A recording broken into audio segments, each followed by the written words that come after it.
So today I'm going to teach you how to be blessed, like really, really blessed, in just 11 simple steps.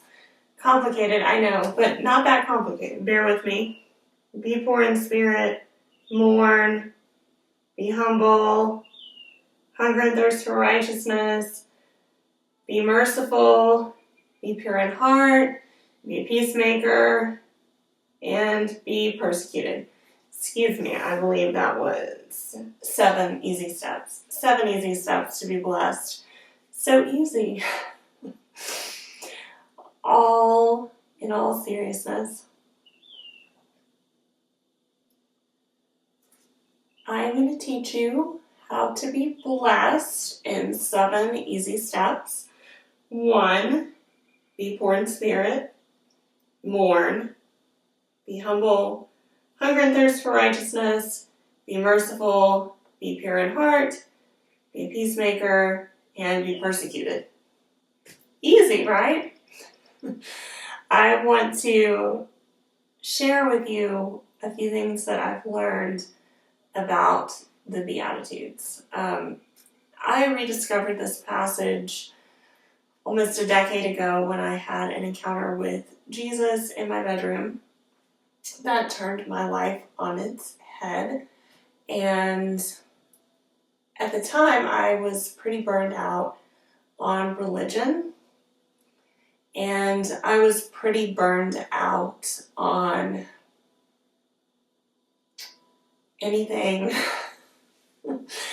religion. But I knew that I had had a real experience with Jesus. And so I knew that I should probably look at the Bible again. And the passage I found myself in was the one I just referenced, which is Matthew 5. And at the time I was rocking a Message Bible. And the phrase that I remember is, "You're blessed when you're at the end of your rope, because there is more of God and His rule." And there was this pattern as I read this. It felt like such a ground zero, such a starting place, and it felt like who I was, and it felt like where I was at. I was so frustrated and broken and did not have anything together, and yet here was this passage saying that I was already blessed. And I was very much at the end of my rope.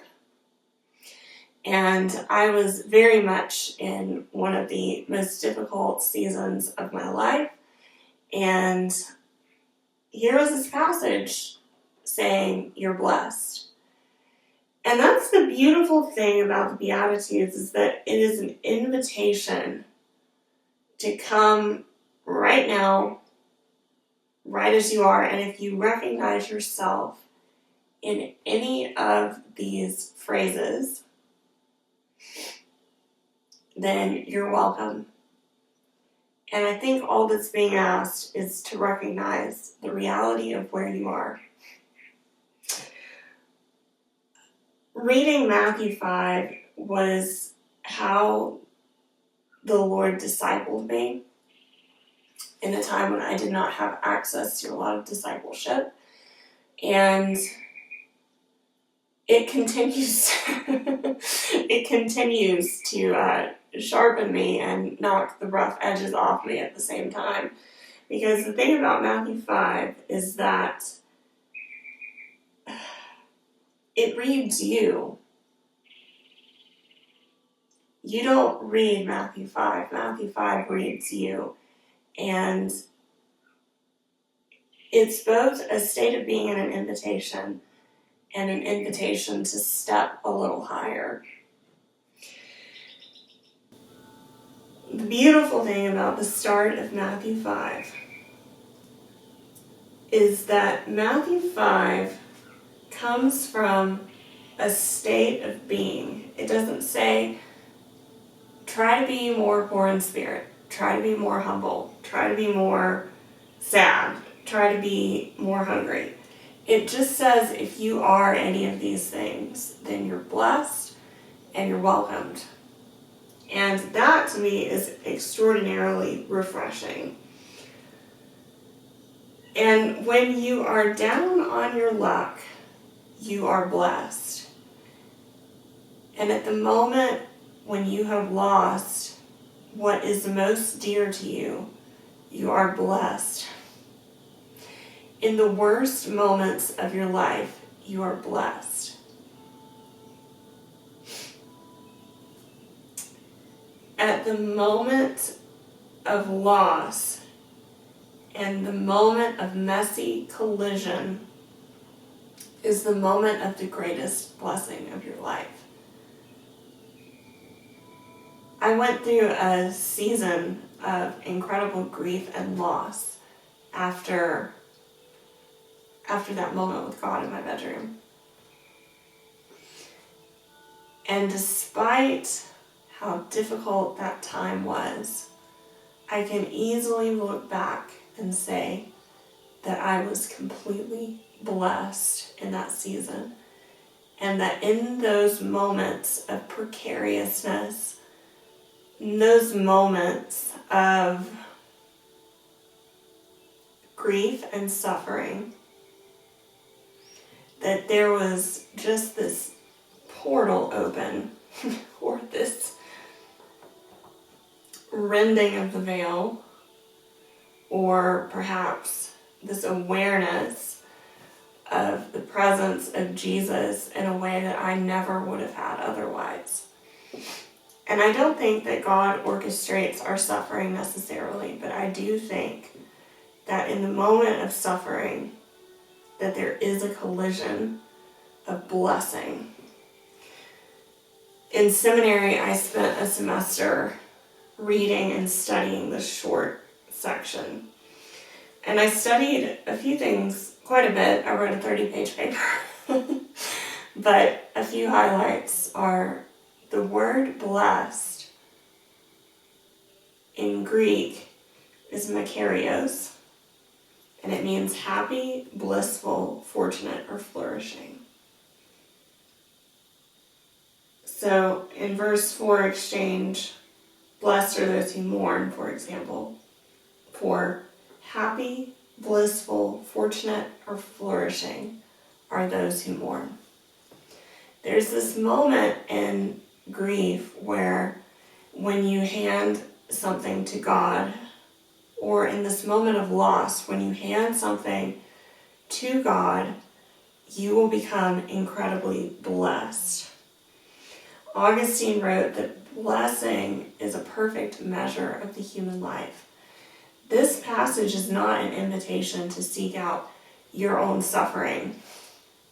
This passage is not an invitation to take a vow of poverty, though perhaps it is. It's not an invitation to fabricate your own trials and tribulations.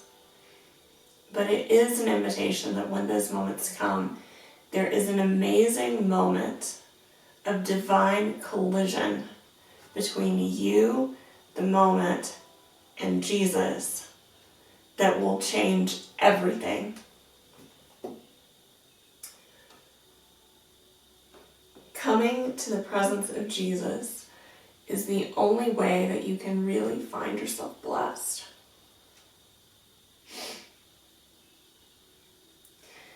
And the promise of blessing is not just, oh, you'll have suffering, but it's you will flourish in the middle of the hardest places. And I would say that I'd love to road test theology on my own life.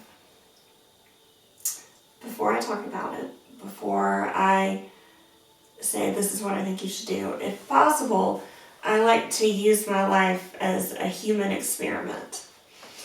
And the human experiment that I've had by grasping hold of this passage is that in the places I never should have flourished, I have sprung up and grown stronger and stronger. And that is the gospel. Gospel is a word that gets thrown around a lot. But gospel is the moment where Jesus comes and intersects our here and now and changes the course of here and now from now until forever. And if you have stumbled across this and you are struggling, if you are at the end of the rope, if you are being persecuted, if you are having evil things said about you, it's in that place and at that moment that you can experience the fullness of human flourishing through no effort of your own and through everything that Jesus wants to give you. It's not for us to struggle this out and work this out ourselves, but it's in this tension point where disciples of Jesus are made, and it's in the moment where we would rather not be in the moment that divine overflow happens. So, if you came across this, take heart, because I have seen the goodness of the Lord in the land of the living, and I am here to testify of the amazing things that He's done for me. I have experienced healing in my physical body. I have experienced love and tenderness when I felt no such thing towards myself. I have heard the voice of love calling out to me in the night. And I am here to say that when you are at the end of the rope, that is where you will find yourself blessed.